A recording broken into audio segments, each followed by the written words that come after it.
What's going on, everybody? This is Roger Dodger with Diecast Corner. Are you a Redline collector? Are you new in the hobby, don't know anything about Redlines?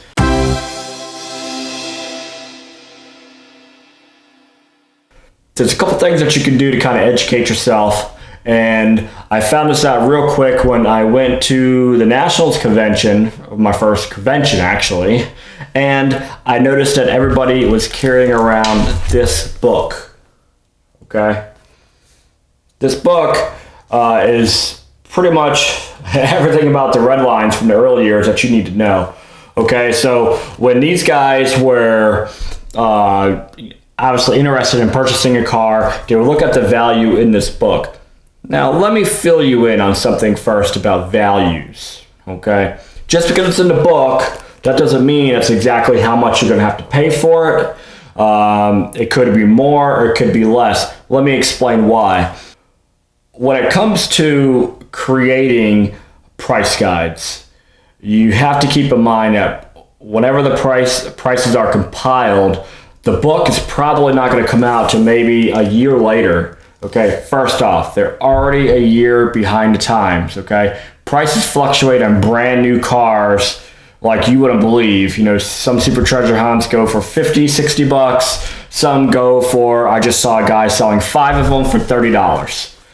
No, there weren't 5 of them. I think three of them, and then one Real Riders, and then one other car, something like that, for 30 bucks. Okay, so 5 cars that typically should be 50 bucks for 30 bucks. So it's all relevant, I guess you could say. Everybody says just go on eBay and check out the car and see what the sold listings. See what the sold listings are. I do that a lot, but it still doesn't tell me what I should really price my car at, because I might buy the car for somebody else. You know, I might want to make $1 off that car or something like that. There's a lot of people on eBay that are dire need for some money, and they might take, for example, I'm seeing the Enzo, a Ferrari Super Treasure Hunt from, I think it's like 2007 or something like that. I'm seeing it go for about 120 to 150 bucks now. You know, if somebody sells that thing for $50, they obviously needed the money more than the guy selling it for 120 or 150.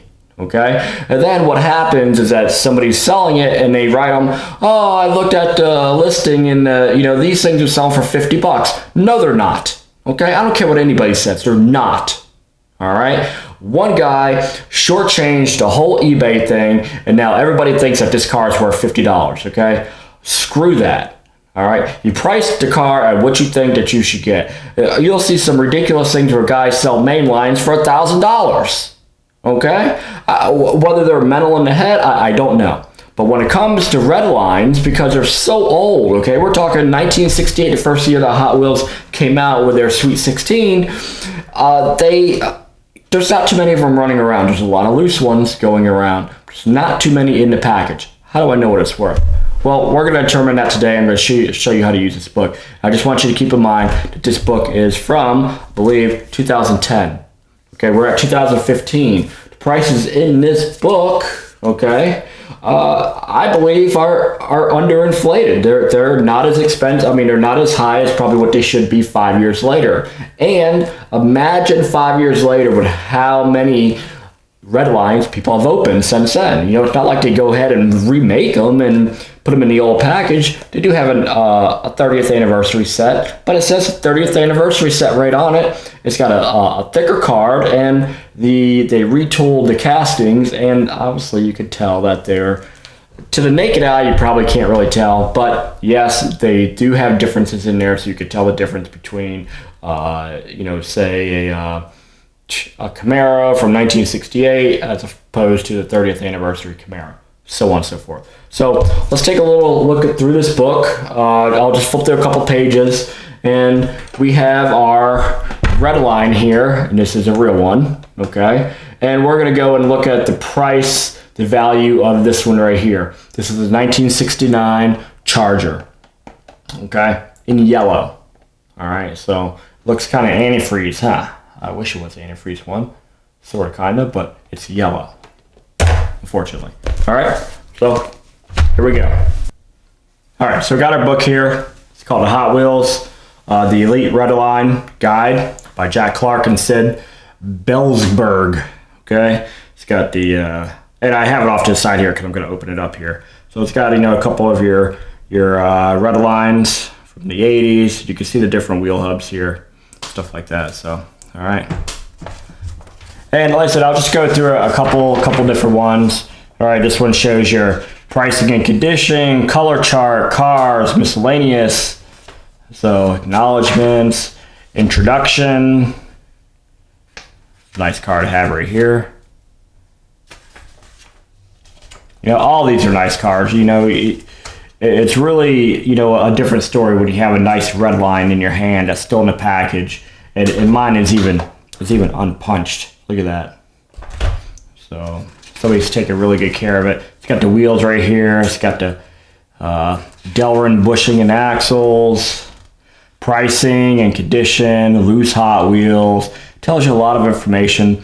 Package, blister packs, near mint, you know, nearly flawless car that might have slight blister rub, which other than crisp, not faded. Unpunched flat car that might have a slight crease or two, with a blister that's firmly attached. Crystal clear and free of any cracks or dents. Package Hot Wheels in this condition are worth 90 to 95% of mint value. So, you know, with these things, it's, you know, we have mint, which is a perfect blister pack, which includes a perfect and flawless car. Packages found in this condition are the values listed in this book. Okay, everything's not mint. You know, it's really hard to say. These things are so old. I did have one at the convention that I bought that it was the most mint Redline I have ever seen, and the blister got damaged on shipping it on the way home, which was unfortunate. So, you know, it talks about pricing and condition. And right here is that 30th anniversary reissues and reproductions. This is the one I was talking about. You can see the little decal up here, exclusive series. You know, it looks a little bit different. I mean, you could tell that that's not even the same. Even the hook to put it on the display thing.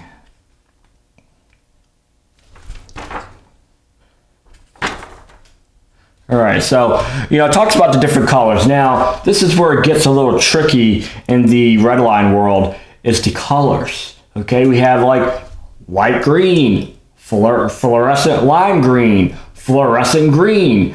You know, fluorescent green looks green to me. Fluorescent lime green just looks like lime green, but it also looks like antifreeze, and it looks like light green, you know. But over here, you see we have our Spectraflame colors. Over here, we have our enamel colors. And you can see Spectraflame, it gets even worse. I mean, look at this. We have salmon, okay? It looks like pink. And then we have magenta, which is more of a purple. Then we have a hot pink. We have a creamy pink. And we have a rose. And to be honest with you, the only ones that are really easy to tell is the magenta, okay? Because it looks like a really dark pinkish purple. Just don't get it confused with the purple. All right, the creamy pink, rose, and salmon are damn near impossible for me to tell them apart, and that's just being honest. You know, you got lime yellow, light green, antifreeze. All three colors look alike to me. You know, so it gets a little confusing right there. So you have to really kind of pay attention. It's showing you 1968. And here we go, you know, so here's our first car right here. You know, it gives you the Beatnik Bandit.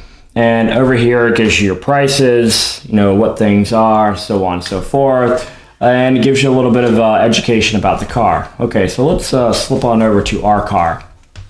Okay, it's a 1969 custom Charger. Okay, and you can see on the back right here, that says 1969. Okay, I know in the later years, it usually, especially like on, believe the newer cars and stuff, if you look on for a 2015 car, you're gonna look on the back and it's gonna say 2014. All right, so now we have our car here, and let's take a good look at this one here. There we go. All right, now that look a little greenish, yellowish to you. I was a little confused at first. I thought this was the antifreeze one, and it wasn't. So, because the antifreeze one is $825. This one is not. This is the yellow one. So if you look at mine right here, the yellow, it says loose, $250, mint, $475. This is probably near mint. I could probably get easily probably $425, $450 for this thing. There's not too much wrong with this one at all, which is really, really good. I'm really super duper happy, super surprised to have this one in my hand here. But yeah, it comes with you can see the different color ones. See, when you look at the yellow here, that looks way yellow. Mine kind of looks more like this lime yellow. Lime yellow is still $325, but I know that this is the yellow because I have another car that is the exact same color and it doesn't have all these special other colors, and it's yellow. So you got light green, blue, orange. It tells you a little bit about it. Note, over the years, some evenly toned hot pink models have been mistaken as creamy pink custom Charger. There's the problem. That's what I was talking about. The hot pink, creamy pink. Hard to really tell these pinks from each other. You think that there would just be one pink? No, they got to do 4 different pinks for some odd, strange reason. Note, over the years, some evenly toned hot pink models have been mistaken as being a creamy pink custom Charger. The one and only known true creamy pink example found to date originated and still remains in an ex-Mattel employees collection since 1969 and is definitely a prototype color that was never produced for the retail market. Okay, that's what I'm talking about. The multiple different colors of pinks and multiple different colors of the same cars, them being special flame paint. It's like I said, it's really, really hard, and people are mistaken. I was mistaken. I believe I even asked Michael Zarnock about what color this was, just so I can get his word on it, and he believed it was yellow, but he's like, it looks yellow, and to be honest with you, it is yellow. So, but if you were to find that creamy pink one, who knows how much that that one would come for. Prototypes are ridiculous. The one that Bruce Pascal has, the Beach Bomb, that thing's $100,000, $150,000 for that bus because it was never released. It's the reloading Beach Bomb, and it's in pink. It's the one that's on the cover right here. So he has that one right there, and that's probably his for the cover of this book. But when you're getting into the red lines, this is not for the weak of heart here. It's for people who are really serious collectors. They want some prized possessions in their collection. This is something that you might pass down to your kids. Who knows? To pay $400. To be honest with you, I got a smoking deal on this one. I got this for I think $225. But nobody was buying it. Nobody would buy it at all, and I think it's ridiculous. But now, as it comes to pricing, as I was talking about before, this is where it gets a little sketchy. This book is from 2010. It's telling me that my car is worth $475 mint. Okay, so let's just say it's about that's near mint. So $425, $450, but we'll just say $475 just for the sake of things. All right. 5 years later, you think that I should sell this thing for less than what this book is worth? No, not at all. I would probably sell this car for $525. And if anybody said anything about it, they can either buy it or they can move on. It's that easy. It's that easy. You think there's a million of these running around? No, there's not. There's not a million of them running around. People have opened them. People have played with them. To find red lines that are unpunched. We're talking. It's a rare commodity these days. It's hard to even find 80s models unpunched. So I'm really lucky when I find those. And I see why that unpunched cards are a little bit more desirable than punched cards. Obviously they've never been hung on the pegs like they were supposed to. So who knows how they got out? Not sure. I wasn't around in 1968, but I don't know, but this is how the Redline book goes. So if you're going to like a convention, or say you're trying to find stuff on eBay, take a look through this book and see what you can find. See what you come up with. If you're even interested in Redlines, you should pick the book up anyway. Like look at this one right here, the purple, the hot pink one, which is this one right here. $3,000. Loose is $1,750. This purple right here, that one's $3,500. $2,000 loose. So some super rare cars. I mean, even this one right here, Shelby Turbine. I think I have the green one. I'm not sure. Light green. No, I don't. I have the $85 one, which I have the light green one. That's $1,000. And then what's this say? Red with a white interior, $1,000 loose. Mint, it says speculative, which means, hey, it's up in the air. Who knows? Here's a $1,500 one. And some of these later year ones are worth more than the older ones. So here's our rear-loading beach bomb. And I'll just explain this about a Redline, because this is one of the most popular Hot Wheels, ever made. You see this one right here. If you look at it, the surfboards are in the rear, okay? If you look at these right here, surfboards are in the side. The reason why they did this because the beach bomb is too skinny to fit in the rollers that propel the car up the track. So they had to add this metal on the side here to widen it out, which looks stupid. And they put the surfboards in here. Now the rollers can catch the extra metal on the side here. These rear loading beach bombs are the ones to have here. Let me see because here's a gold one right here. Gold rear loader. Let me see. So the Hong Kong, those are the buttons. It doesn't really tell you. Green rear loader. This is for the buttons and accessories. See, and here, this gets a little sketchy in this one because it doesn't tell you about the rear loading. Because you got gold, but and I don't see gold on here at all. So what is this one worth? Where'd the gold one come from? I don't know. Here's a purple one right here. And I see purple, $900, but here's a purple one right here. So these rear loading, they don't even have prices on here. Rear loading beach bombs are extremely rare. Therefore, the value of all models is speculative. All known colors found to date include antifreeze, blue, gold, green, light blue, hot pink, purple, red, and yellow. I'm going to tell you right now, if you have one of these in your hand, loose, or even if you have one in a package, which the pink one will never come in a package, you have yourself some gems. I don't think any of the rear loadings come in a package just because they were never produced for the market. They all came with these side loaders here. So, all right, I don't want to go into too much detail. It gives you some of the play sets and stuff like that. A bunch of other stuff. It's a really, really handy book. I paid $25 for it on Amazon.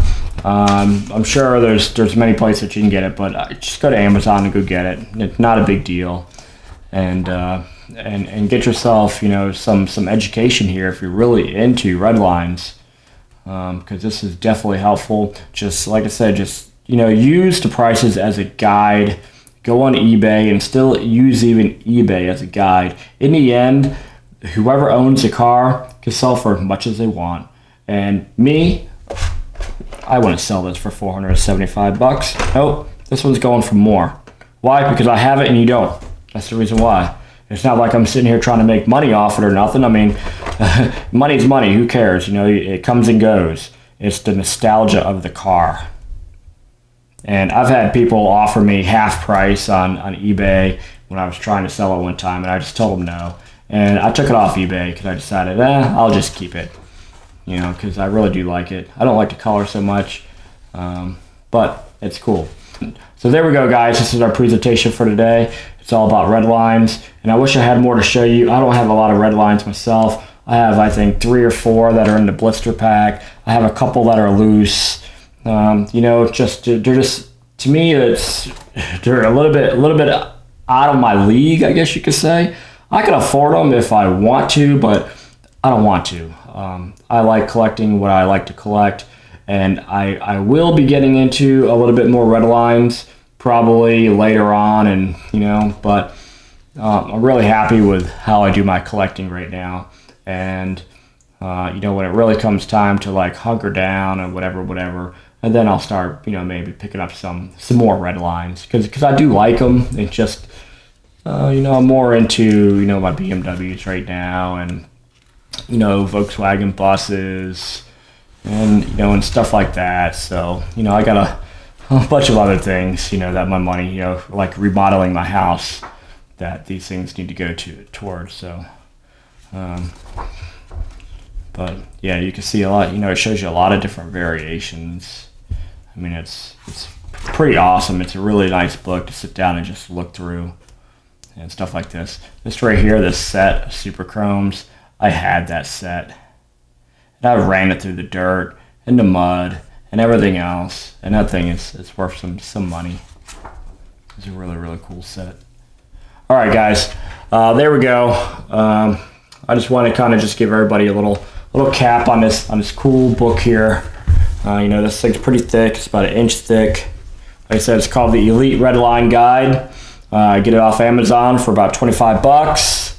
And like I said, you know, bring it to conventions, bring it to shows, you know, if you're just doing like a little local show or something like that, you know. Well, there we go, guys. That's my presentation for today. You know, as always, if you like what you see, subscribe. If you like my videos, give me a like. You know, if you have any questions, leave them in the comments. You know, if there's anything you want to see or something like that, you know, let me know. You know, I'm an open book, so just leave me a comment. I try to answer all the comments, you know, unless it's rude. I don't get a lot of rude comments, so I don't really have to worry about that too much.